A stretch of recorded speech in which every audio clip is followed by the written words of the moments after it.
C'est la rentrée des classes, c'est aussi la rentrée pour les pilotes de la MPL qui se retrouvent à Rect pour ce 11e rendez-vous de la saison. Et on reprend aussi nos bonnes habitudes pour vous proposer un tour d'horizon le plus complet possible. C'est parti avec les quads et une nouvelle démonstration de force de Lorraine Lambert qui profite de la reprise pour creuser l'écart avec Robin les Enfants et son frère Tristan, ses plus proches poursuivants au championnat.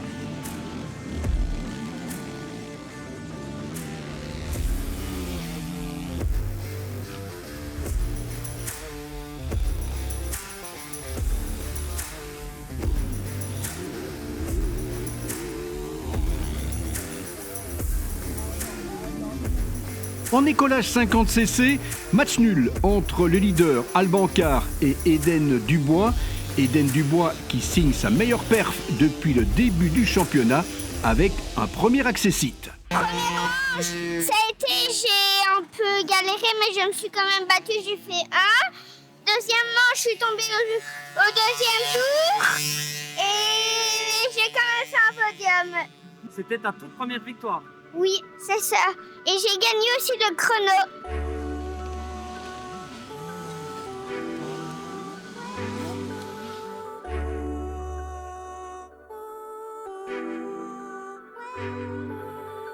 En écolage 65cc, pour la seconde fois de la saison, Louis Villain réalise le carton plein en s'imposant dans les 3 manches.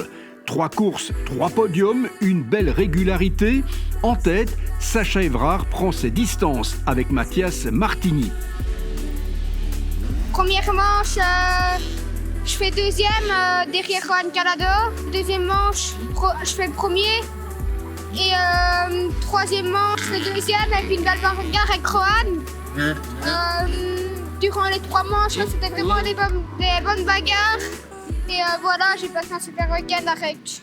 En écolage 85, on retrouve les 3 animateurs du championnat dans le peloton de tête.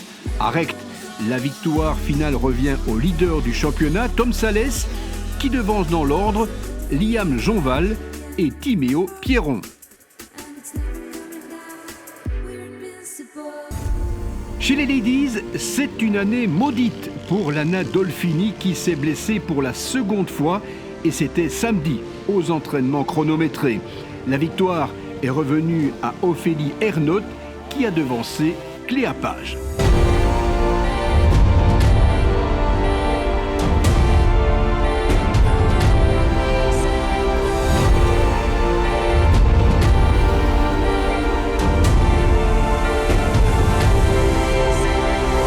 Deux belles manches, bon départ en première manche, je sors 2. Je reste longtemps 2 avec une belle bagarre avec Ophélie Ernotte. En deuxième manche, départ plutôt moyen. Je pense que je dois sortir entre 5 et 10. J'arrive à vite passer 3e et j'ai pas réussi à revenir sur la deuxième Ophélie. Et voilà.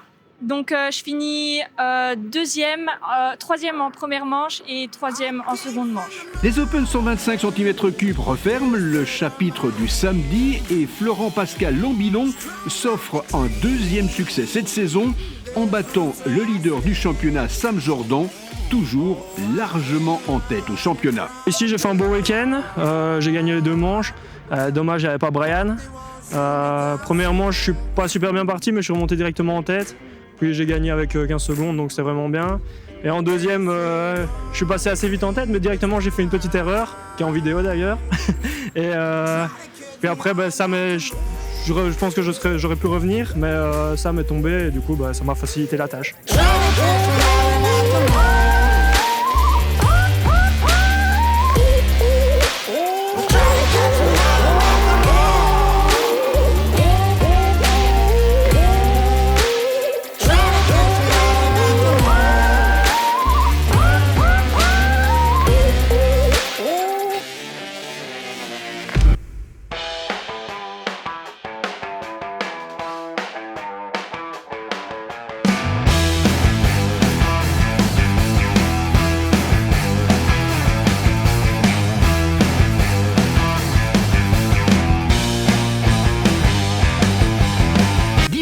Sur ce tracé spectaculaire, rapide et technique de Recht, Jimmy Piron, à domicile, a fait oublier ses contre-performances de juillet à Gèves et à Bastogne.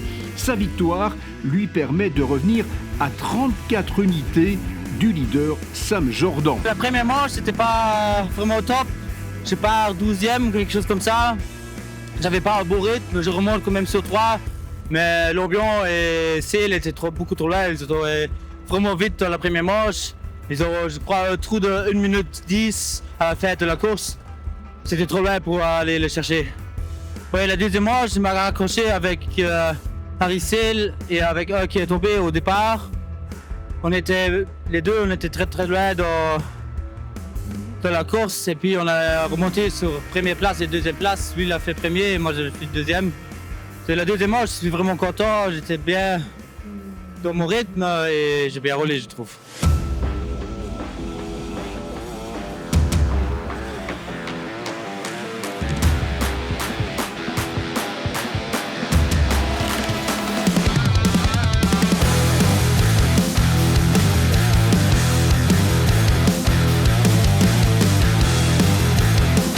Chez les espoirs, sauf catastrophe, le titre ne peut échapper à Michael Steinbrunn.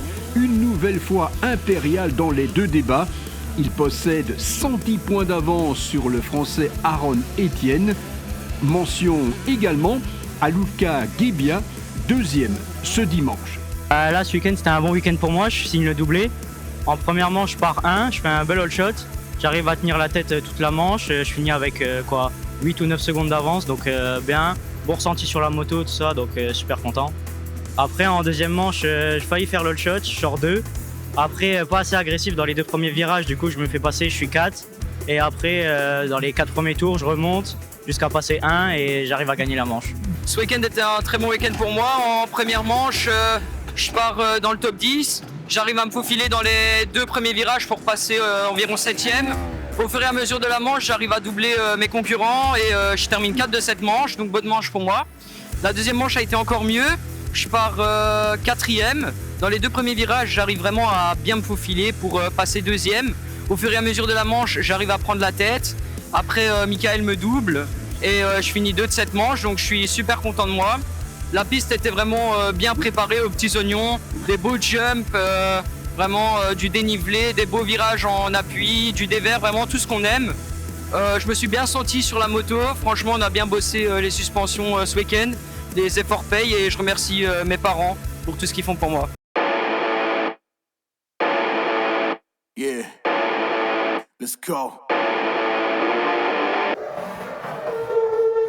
There's not a man that I fear. There's nobody here that can stop me. En MX1, Kevin Force et Dietger Damiens, vainqueurs de l'édition 2026 des 12 heures de la Chinelle, ont connu des fortunes diverses ce dimanche. Le premier était absent, le second n'a marqué aucun point dans la seconde manche. Ces 2 pilotes sont séparés par 18 points au classement général.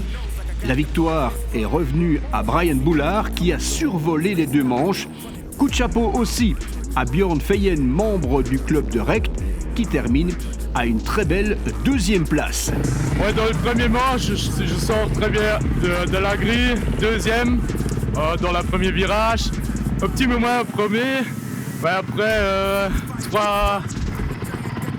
dans la troisième virage, Florent m'a dépassé encore une fois. Physiquement, c'était très dur. J'avais déjà mal au bras et ouais, je suis tombé au 5e place. En deuxième manche, aussi bon départ. Après quelques tours, j'étais sur la 3e place et puis Damien avait un problème avec la moto. J'ai fini sur la 2e place, je suis très content. Dans les derniers tours, c'était chaud avec Tom, mais ouais, je suis content avec la 2e place. En junior blanc, le mano à mano se poursuit entre Matt Hüttmacher et Lucas Borlon. Avec une 5e victoire cette saison, Hüttmacher repasse en tête pour 6 points. Ça nous promet une fin de saison explosive.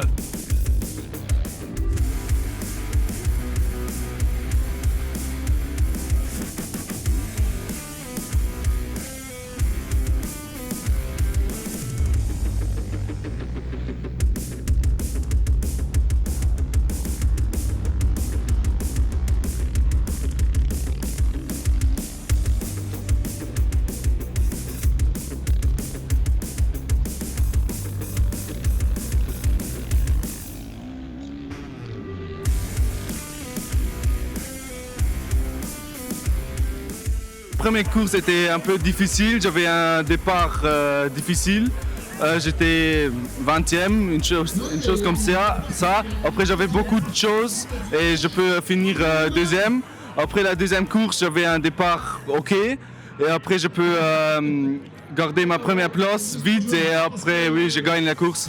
On termine avec les juniors rouges et une première pour Ethan Dessy qui s'adjuge sa première victoire de la saison.